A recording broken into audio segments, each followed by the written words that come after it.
Assalamualaikum warahmatullahi wabarakatuh. Perkenalkan, saya Fanya Inanti Anwar dari SMA Muhammadiyah 10 GKP Gresik. Di video ini saya akan menerangkan penelitian kami dengan judul pengaruh air limbah selenium terhadap pertumbuhan tomat. Kontaminasi SE dianggap serius karena berpotensi sebagai pencemar air dan tanah. Selain menyebabkan toksisitas pada perairan, SE juga menyebabkan efek toksisitas pada manusia.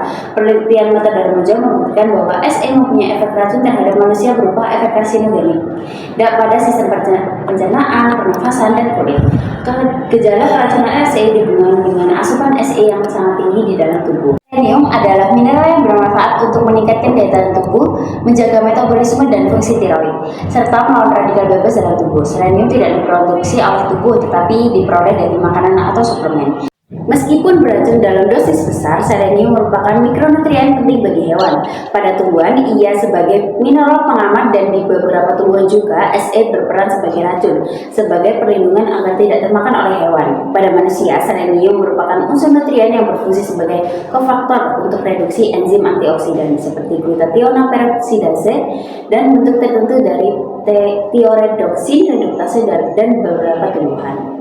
Perkenalkan, saya Ramina Yujo, saya peneliti Fanya Inanti Anwar. Di sini, tujuan penelitian kami adalah untuk mengetahui cara yang tepat untuk pemanfaatan air limbah yang mengandung selenium untuk pertanian tanaman tomat. Rumusan penelitian kami, banyaknya limbah rumah tangga yang menumpuk sehingga dapat mencemari ketersediaan air bersih. Metodologi penelitian kami: 1. Persiapan tanaman dan air limbah. Tanaman didapatkan dari pembelian dari daerah Kota Batu dengan nama toko Family's Garden yang memiliki suhu cuaca rata-rata 18-24 derajat Celcius, dan air limbah yang digunakan berasal dari limbah rumah tangga yang mengandung selenium. Kedua, aklimatisasi. Tanaman diaklimatisasi selama 7 hari dengan cara diletakkan di halaman belakang sekolah dan diberi penyiraman menggunakan air bersih setiap hari sebanyak 2-3 kali pada setiap pagi, siang, dan sore. Yang ketiga, pengelompokan tanaman. Tanaman dikelompokkan menjadi 3 kelompok. Kelompok tanaman tersebut berisi 3 bibit tanaman.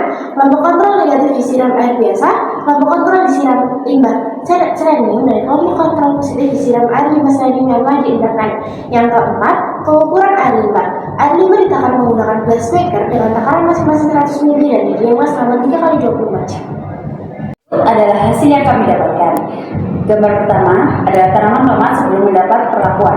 Gambar kedua, tanaman tomat sesudah mendapat perlakuan pada pekan pertama. Tanaman ketiga adalah tanaman tomat yang telah mendapat perlakuan pada pekan kedua. Selama 1 bulan penelitian ini berlangsung, tanaman tomat diperlakukan dengan 3 perlakuan dengan kondisi lingkungan yang mendukung pertumbuhan tanaman.